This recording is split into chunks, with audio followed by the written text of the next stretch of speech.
Hello everyone, I'm back. This is just a quick video on the studio setup. So on this Mac Mini setup, I have three full frame Nikon cameras, the Z5, Z6 II, Z7 II. What you're seeing me now is the only APS-C camera, which is the R7. Now I don't have it in a log file or anything. This is straight out of the camera. And all I did was change the settings on CamLink. Now I think I look a lot better than, let's say, if you have the proper lighting and everything, than the N-Log. Because what I notice is when I use, let's say, a LUT or whatever, I may see a little bit more noise. And notice that the sharpness and the noise just doesn't work together. So I put it back to the original settings, and I'm just using Ecamm Live program just to set my color tones. So what I see on the LCD screen is I'm more yellow. But right now on this screen I look better. But the way to choose it is I'll put it on a better screen like my LG Ultrafine or my iMac, which is better focus for content. I can tell the difference if I look at it. So right now I look fine on, let's say I'm using a 4K TV back from, let's say, 2015, 2014, might be 16, I don't know, but it's a 40-inch. But it's not an OLED, all right? So it's just your basic, I don't think it's an LED, it's an LCD. But anyway, that's how a lot of content, you see different colors of usage, and it says, man, that looks awful. The reason why I'm doing this is to show you the difference between different TVs, how you color coordinate it for the best process for YouTube. So I took the N-Logs off. I'm just looking at this at my 4K TV. And now I'm going to go to the Z5. Let's see if I can get my mouse working right. So this is the back screen, what you're looking at. And you're seeing me on a 20 millimeter right now. So the light may not be perfect, but I can probably put the light up over there, make it brighter. Let me do that.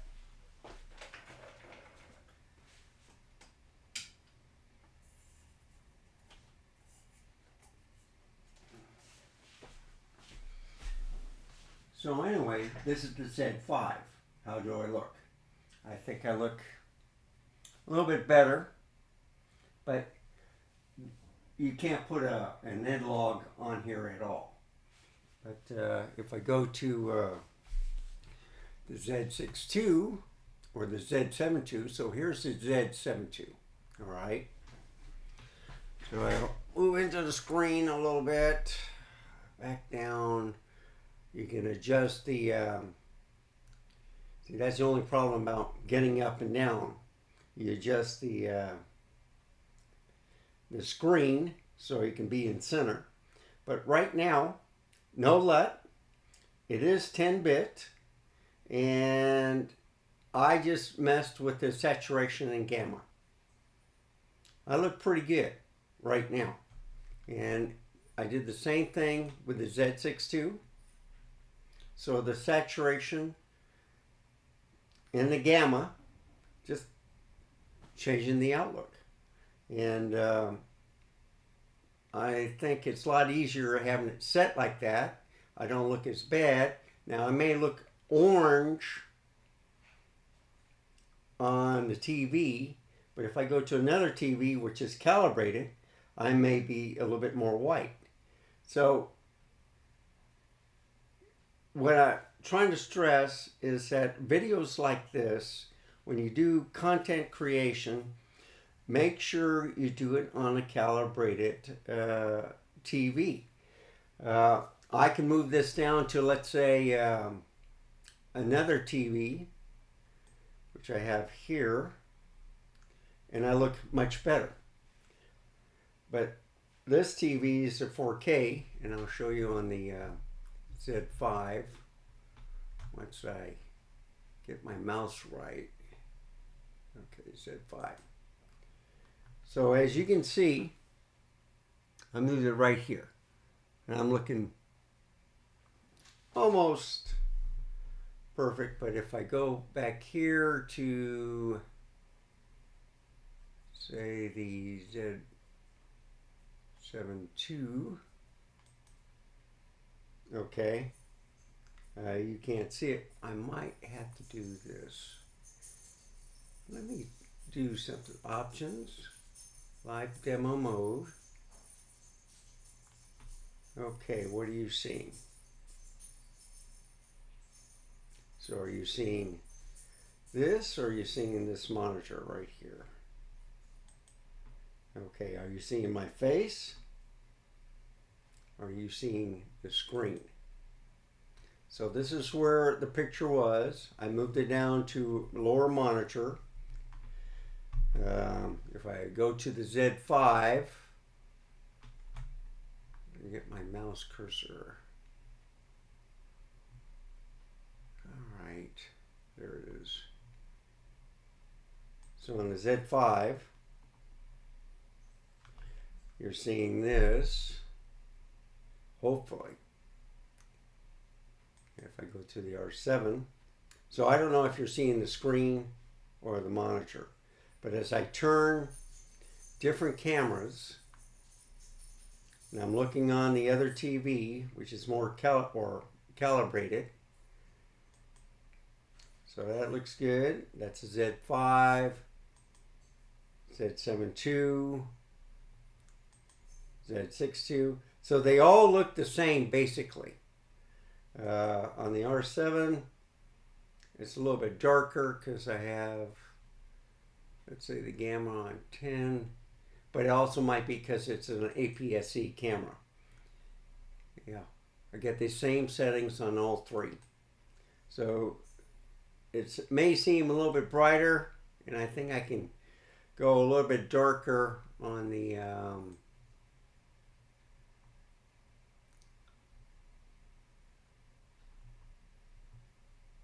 to match the but anyway, so you just go a little bit darker. I'll put it right there. Yeah, I had it. That's where I had it. But anyway, long story short, let's go to the Z6 II. This is just to show you what you can do on Ecamm Live. I'm going to move the picture back to right where it belongs.